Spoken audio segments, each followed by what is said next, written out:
We are kicking off this hour with Venezuela, and the future of Venezuela must be decided by the people living there. That's according to the Taoiseach. Micheál Martin says action must be taken to ensure there is a fair and free election in the country after US forces captured its president.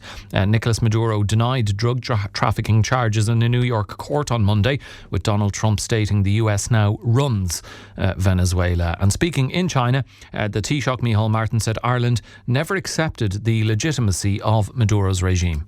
There were real issues there that said we wanted a peaceful transition from that regime to a democratic one decided by the people of Venezuela. I think more broadly speaking, if you look at the world as it's evolved over the last decade or so, the authority of the UN is weakening. And to me, the need for significant and substantial reform of the UN is key to all of these issues. So that's the Taoiseach speaking about events in Venezuela. But how do ordinary Venezuelans feel about all this, about the capture or kidnap, whichever word you want to use, of Nicolas Maduro? And how do they feel about what Trump and the US have done? Let's find out. I'm joined in studio by Paula Sicard, who was born in Colombia and raised in Venezuela and is a psychologist at Youth Therapies here in Ennis. Paula, a very good morning to you. Thank you for joining me on the show this morning. Thank you very much, Alan. Talk to us a little bit about how it feels to be living here in Ireland, living here in Clare. You're far from events on the ground in Venezuela, but I guess emotionally very close to them. How has the last 48 hours or so felt for you, looking from afar at a place you were raised in, and what the extraordinary scenes we've seen occur? Yeah. Well, we haven't been far from news in Venezuela since we left.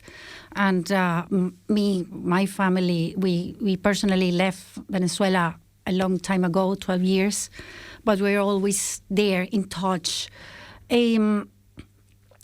Situation right now is very uncertain, all right? There are many opinions and a lot of things happening. I have to say that right now I'm dealing with the fact that I have two thoughts, as an article I just read yesterday, are in my head, and I believe not only me, not only myself, like a lot of people, that you can be not completely supporting Trump's actions, but also you can be happy, glad, and even celebrate that Maduro is out of the government, yeah? So Venezuela right now is not free.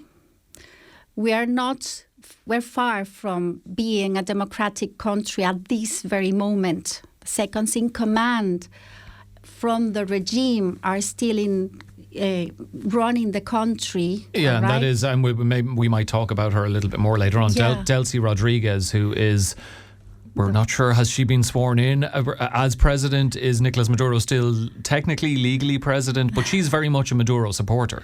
Yeah. She was vice president appointed by Maduro, and she's now, they're not using the legal constitutional ways, but somehow she's kind of the one in command. And actually, I heard an interview Maria Corina Machado had last night in Fox News, and that is, Machado is the opposition leader and the woman who received the Nobel Peace Prize. Exactly. Which might have irked Donald Trump somewhat. Why didn't she just give it to him? Oh, well, and she said actually that a situation escalated in the last 24 hours, and actually the regime is imprisoning people at this very moment. 14 journalists were detained last night or yesterday. Yeah, and situation is still very uncertain. Can I ask you, Paula, do you suspect that is because they're trying to quell any uprising, that those who have been in opposition to Maduro's regime may view this as the perfect time to swoop in and overthrow all of his supporters, be it Delcy Rodriguez and others within the government? Or is this the kind of thing that happened under Maduro anyway? journalists, the media being suppressed. Maybe actually let's talk a bit about Nicolas Maduro, Paula. For people, they've heard his name, they might have heard, oh, he's a bad guy. Because as you said, to not like what Trump, it's not a black and white case. To not like what Trump and the US have done doesn't mean Nicolas Maduro is a good guy or vice versa. Be it his autocratic regime, authoritarian president, many suspect he didn't actually win the 2024 election. The results weren't released for him to stay in power. The Venezuelan economy has shrank. The oil industry, we know this could be a big reason why the US did this, that the oil reserves, Venezuela is the biggest oil reserves in the world, I think 33 billion barrels of oil or something like that. It would basically be enough to keep the world going for the next 8 years. How bad were things under, or have things been under Nicolas Maduro? Well, we're not talking about not only dictatorship, but we're talking about human rights, a human rights problem, and also even drug dealing and drug trafficking charges. So, I don't know a Venezuelan, myself included, that doesn't know someone that hasn't been persecuted, tortured, taken out of their jobs, or not allowed to have a job, or even executed, all right, just for dissenting. So it's a very painful, and there are things that are not like you see written on paper. There are things that have happened to us and people close to us. So definitely Nicolas Maduro being in charge of this government for so long and doing all this, being the head of all these things happening. Which he has been for the past 12 years since he succeeded Hugo Chavez. We've had other Venezuelans in touch with us and, saying that this is a good thing that this has happened. They're pointing out the thousands of people who've been imprisoned under false pretenses, the number of people tortured, those kidnapped by the regime. You're living here. There are so many millions of Venezuelans who've fled the country. Quite a few are in Colombia, which is next door, another country whose president should watch his back, according to Donald Trump. But despite all of that, as you've said, you're not comfortable. You don't like what has happened here with the US, this operation, which was efficiently carried out 2.5 hours, albeit there were quite a number of people killed, Venezuelan civilians, and even Cuban military who were in the country as well. How do you view what the US and Donald Trump have done? The reasons they say they've done it for, the reasons people suspect they've actually done it, and what it means from a global point of view that the US feel they can go into a foreign country, spirit away, as I say, capture, kidnap, whatever word. Different people will have different ways of referring to what happened to Maduro. And as we saw him in a court, I'm sure, as he would say, a foreign court in Manhattan yesterday. Well, people are claiming that sovereignty in Venezuela was violated somehow by this, but it's true also that sovereignty in Venezuela has been violated very long time ago, because Venezuela is, and it's not a secret. You also name the Cuban people. There are a lot of countries that are running Venezuela from a very long time ago. And I'm not talking about only Maduro's regime, but also Chavez's regime. This is coming from the 26 years of this regime. So countries like Cuba, Russia, China, Iran, to name some of them, are already making decisions and being part of the decision makers in Venezuela. So legally, I cannot make an opinion. We have to wait until the countries of the world start talking. But if you see the last declaration, there are a few countries that have already declared in favor, like Argentina, Ecuador. Well, I suppose Argentina is no surprise. Javier Milei, a friend of Trump's, received billions. Yeah, but some of them have been cautious but haven't condemned it completely, like UK, for example, or Germany or France. Of course, and I believe this duality of, we don't like exactly how it happened, but we're glad that Maduro is out. Yeah. Yeah. Do you think, though, that apparently the emergency session at the UN Security Council was there was a very dark mood there. The likes of the UK and France and other countries, maybe behind closed doors, are very highly critical of what's happened here, and they worry what could happen next, that this flies in the face of the international rules-based order that we've seen post-World War II. But that they just feel the US is the most powerful country in the world. They're supposedly an ally of the West, and they can't come out and criticise it lest they fall foul of Donald Trump. Yeah. So this is a thing I cannot make an opinion, but we have to wait.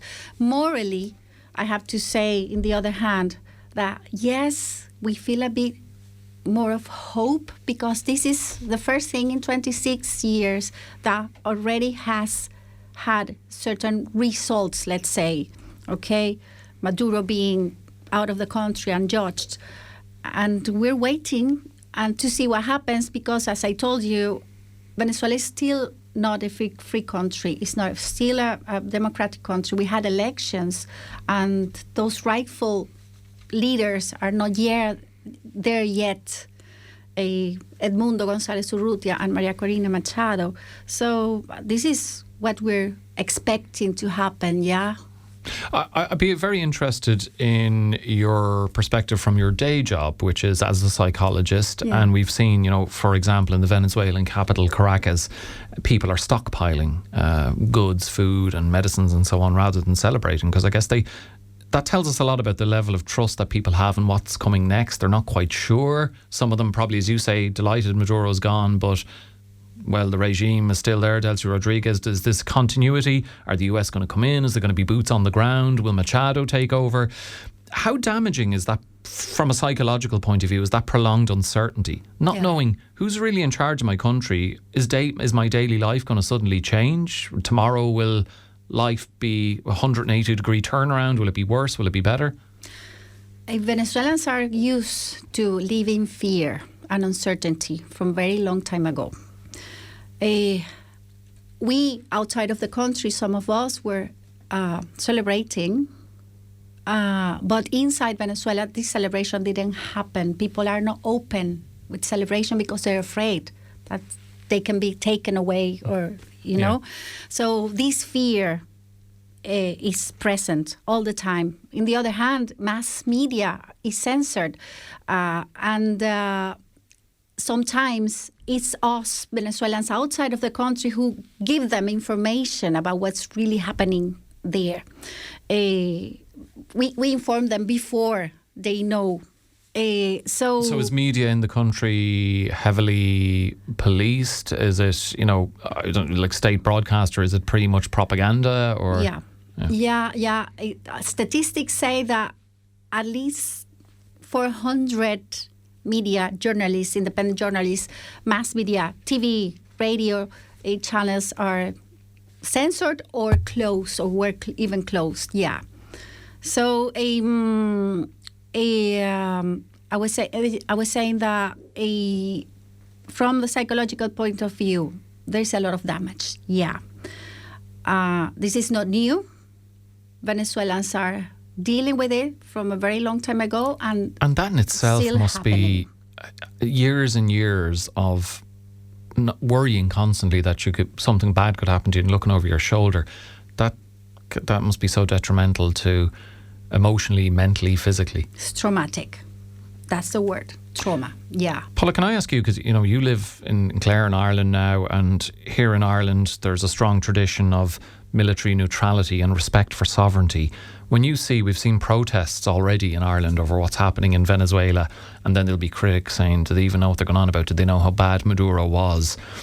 How do you view protests over this? Do you think people do understand how bad Maduro was, but it's more about the issue of the US not having a right to go in and do this, regardless of how bad he was? Do you think people need to open their eyes to, let's face it, I think a lot of people here in the West don't know much about some South American countries or what's actually going on within them, and they need to read up more on the likes of Maduro and people like that.